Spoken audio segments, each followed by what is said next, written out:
Le gars a lobby qui n'a pas téléphone à DG, n'y a pas le RAM. Alors, c'est une méthode pour identifier un téléphone à DG. Parce que si j'ai, hein, ils sont ma marana SIM. Moi, il faut d'accord, on a SIM, il y a 4G. Ok. On a un téléphone à 4G. RTL 4G, Frissel 4G. On est pas mais si on a une publicité au téléphone à 4G, c'est une publicité SIM, il y a 4G. Est-ce que vous avez un commentaire pour nous faux? Commentaires exacts, ce ne sont pas des pasteurs. Il y a des pasteurs. Oui, bien, on est. Tous ils mangent avec Kabila.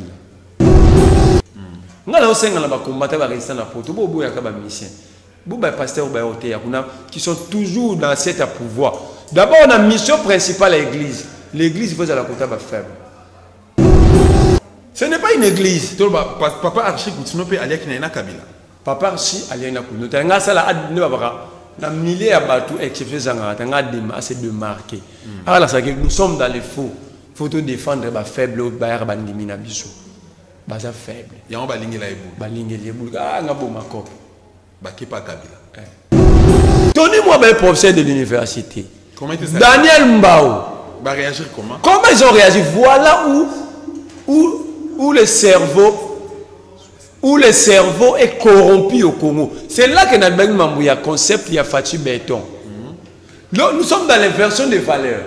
Okay. C'est la RI qui conçoit et l'élite adopte. Au lieu que dans le pays avancé, c'est l'élite, l'univers. Pour nous aller au européen, ça va être un mikolo, bango de tina na bango za rasusté. Au moni banda après génération le monde. Au long de grand esprit na tanga tous les bâtiments badanga qui savent bamoké bail. Tout le monde, tous le monde, les locataires n'ont pas un certificat parcellaire, tous ces gens-là sont des gens à mettre dans la poubelle de l'histoire. De Félix Tshisekedi au dernier de son régime. Il faut mettre dans la poubelle de l'histoire.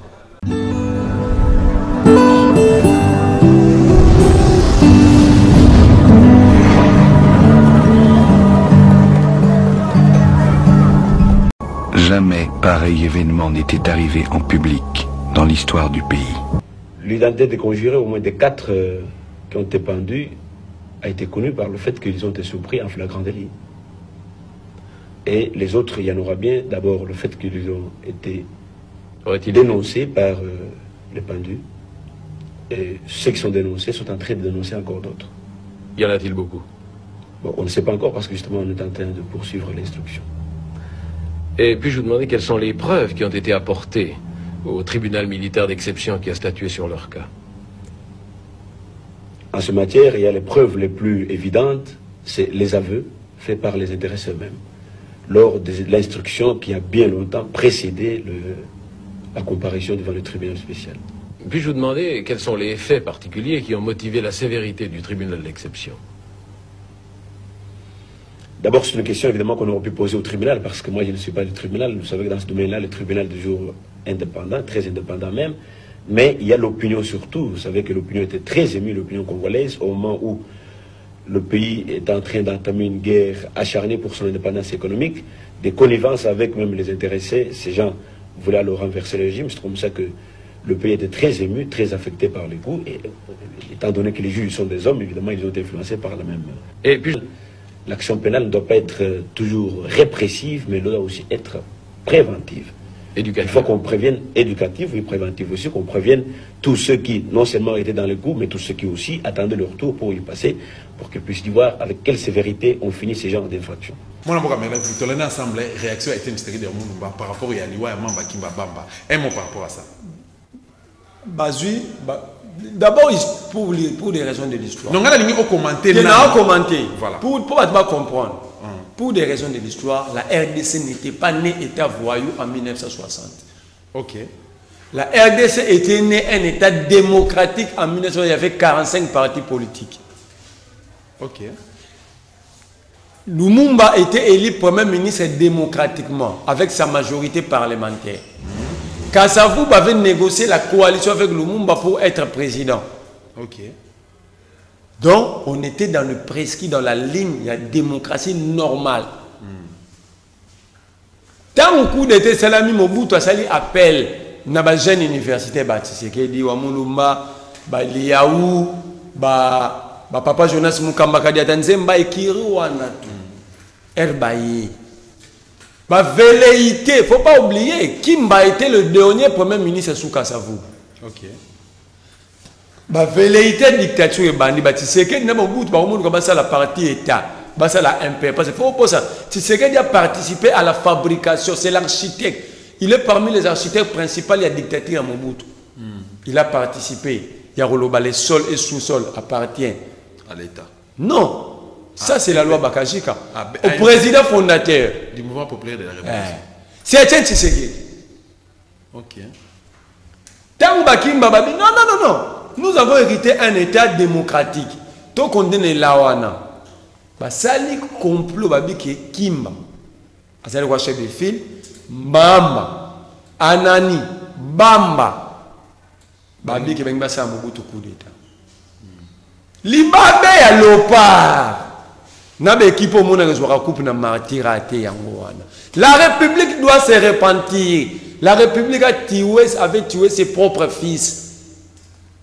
Pour aucune raison valable. C'est une malédiction.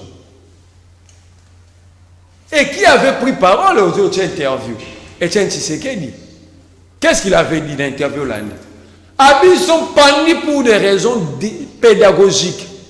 Devant 30 000 personnes. Il dit que c'est des raisons pédagogiques. Donc Tshisekedi avait travaillé la conscience des Congolais pour laisser Mobutu devenir dictateur. Sur des raisons pédagogiques, c'est Batouni. Oya Meka, na Mobutu a reçu même sort. À ce temps-là, Tshisekedi roulait pour qui? Je fais que vous êtes journaliste. Boyamba, sala plateau, benganga mutumo de pêche. Avant d'entrer tourner question, pendre les Congolais pour des raisons pédagogiques, ça veut dire quoi si l'intellectuel a répondu? Bango Balobi Kino, il était manipulé par les maréchals. Non. Parce que j'ai eu à échanger avec un monsieur qui m'avait menacé au téléphone. Comment un intellectuel peut être manipulé? Nazala qui une émission, s'il vous plaît. Ça c'est de la manipulation. Ok. Quand Tshisekedi avait traité Lumumba et les autres, les deux compagnons des crapauds, il était manipulé par qui? Na pesi bango bénéfice à doute ou à Kimba, il y a une manipulation. Il y a un crapaud na bakoli. Il était manipulé par qui?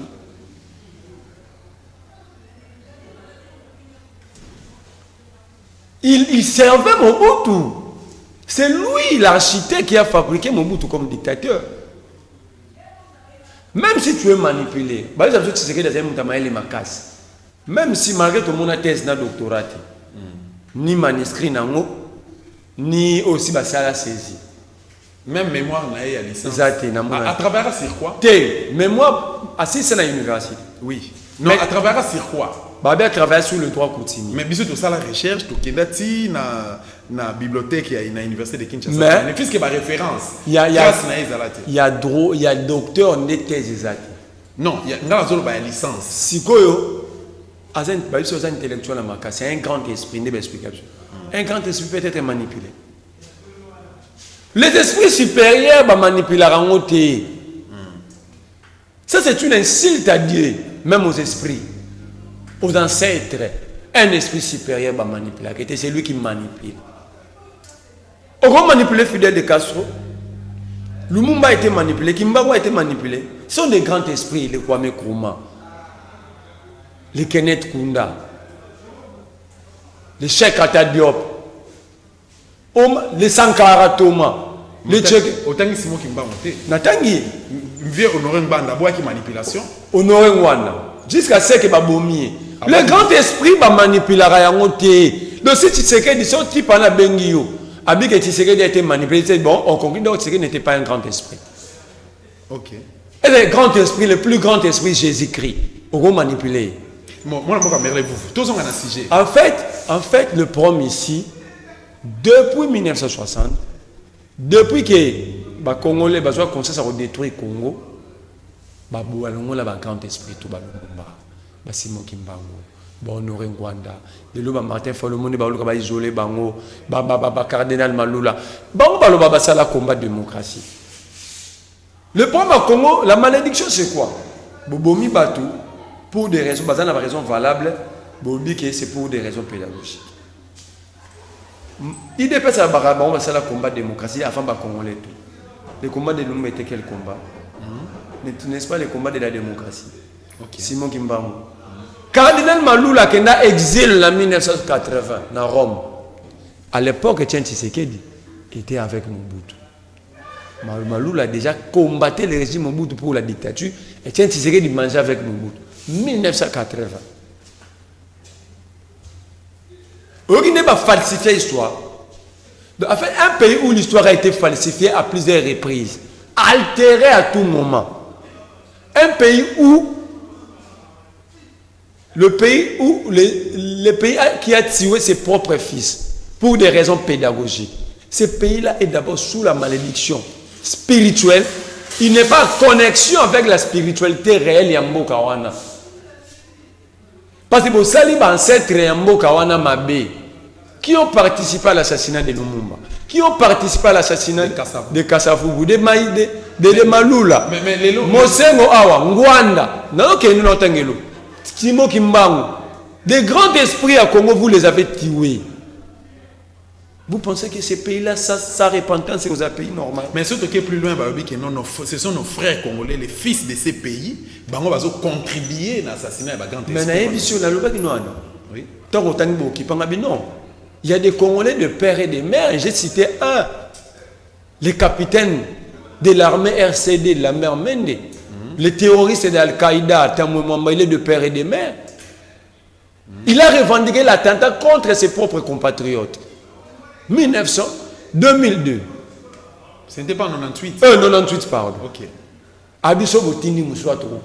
Mais dossier comment on a combien de lettres mortes? Vous avez des Congolais de père et de mère qui sont en train de piller, de détourner, de détruire la vie, la gratuité de l'enseignement et détruire par un Congolais de père et de mère, Tony Mwamba. Dans le problème ici, les occupants ont profité de notre faiblesse. Bakouti biso to vandi 100 millions de dollars, tous belo ko sa na ngote, o wana bomi grand esprit ko orienté batu, ba yo kan ba bomi sur grand esprit mususu, ba bia loko ba tirel bon on va faible to manipuler ba.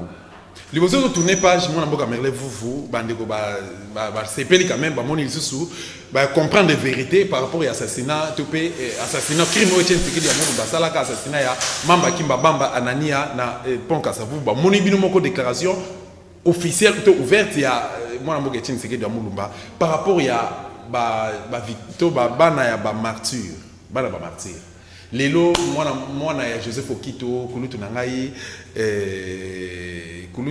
comment il s'appelle encore Auguste Okito azana Belgique moi yazonga mboka na ezalité bana ba martyr lelo bazoko bénéficier na ba droit na bangote. Les le comika et comme nango boy ba ko normaliser nyonso ba ko même ko sa division na kati ya ba famille ya ba manisi na famille ya Kassavubu famille ya Lumumba même bana Lumumba mususu mwana oyo tango Lumumba ba Lumumba kufa rapport na mwasi na yo wana zalaka na zemi mwana wana azali vivante lelo akoma malheureuse et une fille comme ça botama ke lelo azali maman déjà akoma malheureuse bana ba martyr lelo bazoko lela ba tona bango ba bénéficiaire na moté na mabele ya bakoko na bango Simon Kimbangu République démocratique. Donc ça réponse est simple, c'est la malédiction qui est assise au-dessus du Congo. Ce qu'on dit malédiction mais Félix tango azu mboka tango a prêté serment akina na stade de martyr abenga ba pasteur mukuna ba dodo. Est-ce qu'au Congo il y a des pasteurs? Non, abenga ba c'est là mukuna na za pasteur. Dodo kama zo benga za pasteur. Baza banani? Ba coopérant yo sali cop no sala chaîne na yo ya zangi nengo chaîne na boutique abengi bato mo ba faible d'esprit aromoko sa ba roté ya ba azote ya bango Jésus Christ azu Bible mukuna terre à Jésus wala tribune politique to église. Est-ce qu'un pasteur peut être corrompu? Mukuna za corrompu. Billy Kambale aza vivant ministre ya jeunesse anga boto la lupango wana omukuna cha église ya bandala. Oui, à Bandal, est-ce que l'église a sécurité? Oui, le pont est très bien. Centre culturel la jeunesse à Bandalungu. Le pont à l'État. Centre culturel, ils arrivent sous centre culturel, bah ben on y a un moment donné. Le mot va tembe na tembe.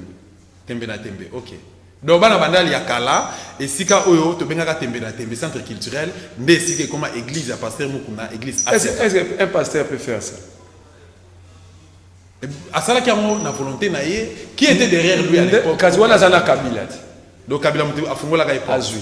Tant que Kabila comme affaibli, ah, bateau ba oboto la ngata obili kambala menace zwangu. Parce que ministre chanson tshaba jeunesse azon jeunesse abandal. Maman a commis kota Félix. Wana tanga lobaka shole yo kanga munoko na. Tant que kangisa shole munoko.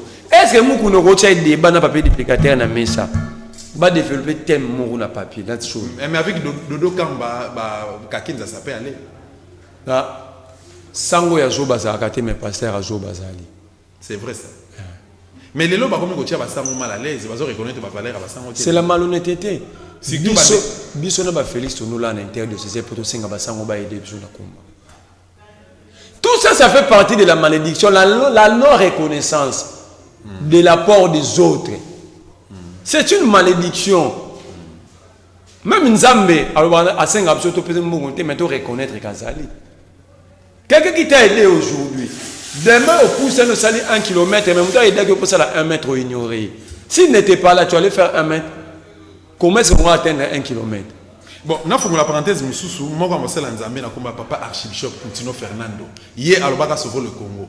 À kotaka na kati ya mouvement o ya révolution, ngai même na zoba ba tenana ba boutissa ya démarche au papa archi à Salara, mais papa archi a se retrouvé en prison centrale à Makala na pavillon, azaki na pavillon 1 avec na 11. Avec ko suko kufela na pavillon 11. Est-ce que ça la crise na ye? Mais banani ko ba contribuer qui na malheur na ye, lelo, ce sont les pasteurs, il y a l'église des réveils lelo. Est-ce que vous avez un commentaire pour nous fort? Commentaires exacts, ce ne sont pas des pasteurs. Il y a des pasteurs. Oui, bien, on est. Tous ils mangent avec Kabila. Nous avons combattu la résistance à Porto. Nous avons des missions. Nous avons des pasteurs qui sont toujours dans cet pouvoir. D'abord, on a une mission principale à l'église. L'église, il faut la côté faible. Et à ces cas d'espèce, le faible, c'est le peuple.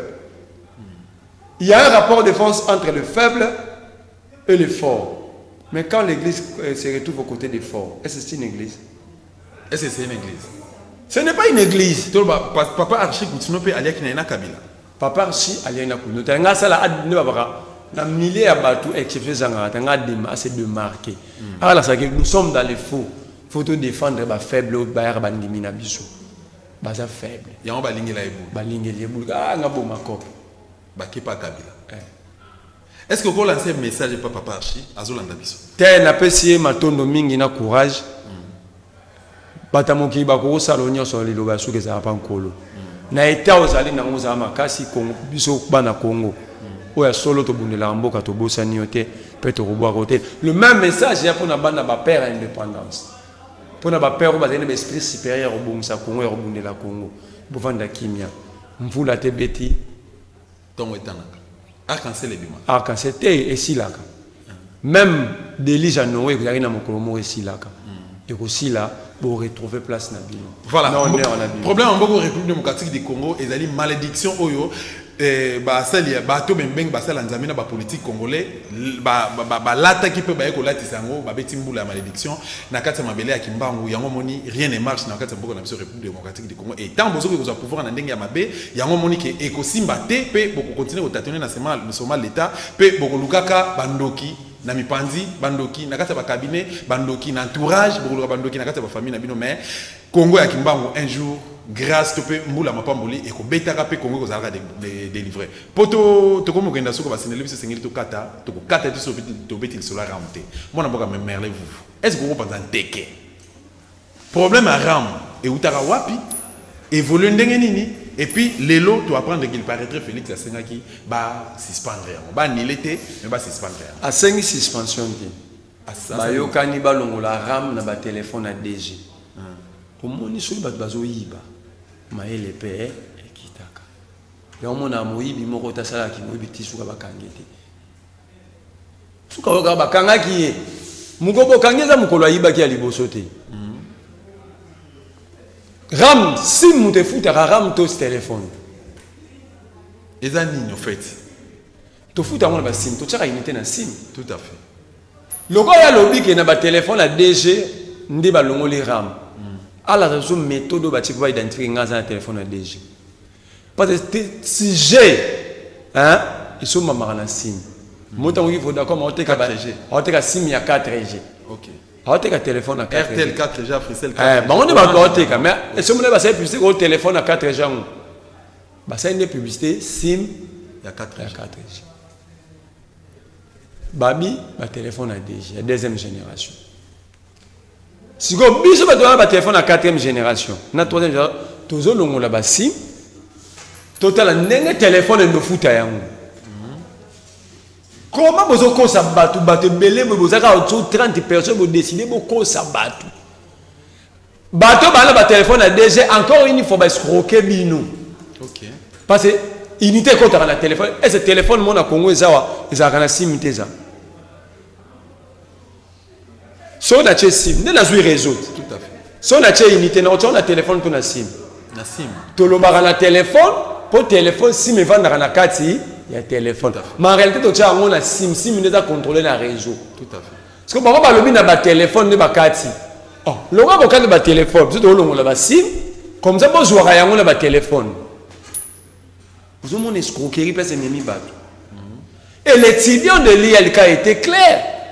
Qui est cet étudiant-là? Ah, bon, mon été étudiant à Vici. Dans l'ILK. À côté de l'histoire de l'humanité. Première fois, je suis à l'université, je suis à l'institut supérieur.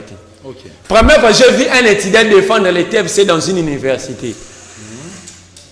Dans l'université, TFC va défendre la montée. Va déposer le professeur en pluriel vont lire et puis corriger. Tout à fait. Va défendre la mémoire. Mais nous avons vu. Voilà le pouvoir mal acquis. Si même la science va tricher. Ça, c'est de la tricherie. Dans une université, on défend les TFC. C'est de la tricherie scientifique. Est-ce que l'élite congolaise, les lots, mais c'est la question que j'ai posée au prof Mbata. Au lieu de venir crier sur Kadima, il est professeur de l'université. Il peut nous expliquer ces phénomènes.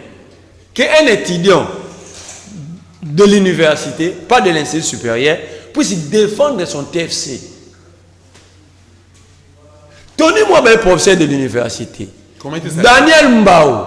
Va réagir comment? Comment ils ont réagi? Voilà où le cerveau est corrompu au Congo. C'est là que il y a un concept, il y a Fatih Béton.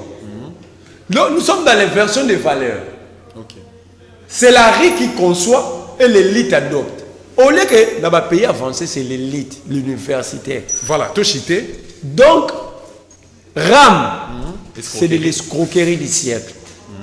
Na lembi koloba mambaram ngana on s'appelle na ba congolais toto souffrir ndenge moko na ngayo na zoloba na yo muto sibir pe na ndao toto sibir ndenge moko 2023 parce qu'il y aura pas élection. Félix Aoussa Nyonso il veut seulement aller dans dialogue en position de Fox, il y aura pas élection. Yo prédire déjà. La prédité c'est ça. Il y aura pas élection. Toi aussi c'est na mambaram et puis to chité na mamboana. OK. Nde tango okende mokolo élection ya so na 2024 à 2025 kanisa ram peshara maluku kanisa chambre frère Lukuta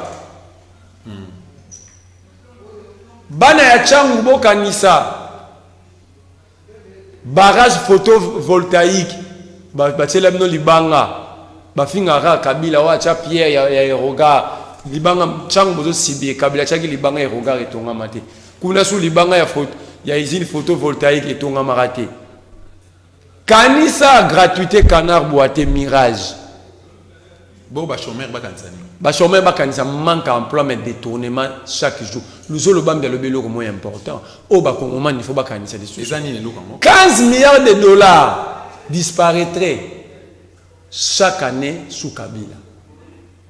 Donc il ne va pas prochain. Bisona IDPS to gangaka. Tout à fait. Il y a pas moment où le bam vient de dire encore. Le même 15 millions, ils ont se volatilisé aujourd'hui. Nakata DGI. Té na recette à Congo Mobimba. OK. 15 milliards euros bunga ta Kabila. Il y a kanisa qui n'eng Kabila kei ici. Ba nouveau riche ba aura 15 milliards.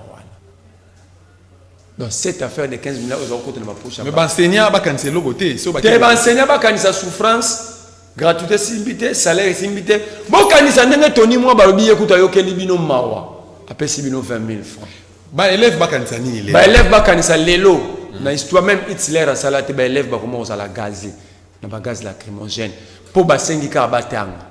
Mais moi la moka tu beaucoup faire la matadi. Mais 13 ans. Quand c'est après gaz lacrymogène, aspira qui en trop. Babeta qui ma ça c'est à bout porter tout le monde makila. Te babeti gaz, tangazo kima, babeti babal juillet. Yo le biga wana kufi, 7 ba en état grave. Na matadi. Bah on va transférer bah moi parce que hôpital ezate. Mais année passée ba connaître même sort au Félix a kangisa qui na Goma tant ba sala qui marche na ba bazonga na ndapte. Basuka wapi. Yango to li ba parents ya bana wana. Bana na parmi ba on a 2025 ans ba o ba âge à voter. Bokanisa. Nous sommes parfois nous-mêmes les auteurs de notre propre malheur. Réfléchissons bien, prenons de bonnes décisions. Kolanda polote, kolanda nete au papa social. Et dit il a dit papa social. Aba marabanzela na ngenge. Aboke mabanga na veni shaba. Keta la ondenge zo ekomi. Onde u mabanga na e fongoli zune libulu. Nazoka bana moi mboka merle vous to consulter ça pratiquement 60 minutes na yo sengeli to kabana. Mais to kabana bongo te na lingi soki to bana ebi que to na même esprit même moral na kati ya combat et puis na échange na biso ya pourquoi elle est là. Moi mboka merle vous. Est-ce que vous connaissez la différence entre valeur et anti-valeur? Valeur est un respect à principe. Valeur est un éthique, est un moral, est un probité. Ok. Anti-valeur, c'est le contraire. Par exemple, c'est un régime des anti-valeurs. Tu as besoin de la corruption à la TV. Mon papa m'a dit, tu as 15 000 $ pour te couper sa maboune. Alors tu as $1 000 pour baler qui bassa. Vous comprenez? Donc, ça c'est protéger qui basse. Dans les gens, les responsables de la République parlent de la corruption sur la place publique. Voilà. Et pendant ce temps, le procureur général, il est payé. Est-ce qu'il rôle à parquet? Rôle à parquet, c'est rôle à parquet, c'est la recherche des infractions. Ces gens-là, et même le bisoto commettre infraction à corruption. Ouais, le procureur. Si vous êtes Molière à l'oublier, on s'est dit, Betitolo. Motoune à Souka Potokata, ni Negoya Soki. Anti-valeur est commis et c'est valeur. La situation sociale du Congo, c'est la preuve des anti-valeurs. Mais par contre, j'aurais souhaité que dans l'école Congo démocratique, anti-valeur comme accepter la place à valeur, nous avons proposé une révolution. Autrement dit, une forte révolution pour te chasser, y compris. Bon, occupant, n'a pas collaboré. Félix, Tobo Santé qui nous singli to kangaye to benganaye. Félix c'est dans la première président au pouvoir aussi là et on s'est prison dans les bandes communauté a. Balande biso à travers le monde. Moi on va merler vous. Mot de la fin. Pour tout capable. Mot de la fin ça pas ba Congomani. Pour na li lobaso ya opesa batata on a té mikolo bango de tina na bango za rasusté. Omoni banda après génération le monde. Au long de la grande esprit na tous les bâtiments badanga savent ba moké bail. Tout le monde tous au monde na ba o ba comme ça ba locataire na bango sans besoin de certificat parcellaire ou bien à ce moment en col. Tous ces gens-là sont des gens à mettre dans la poubelle de l'histoire.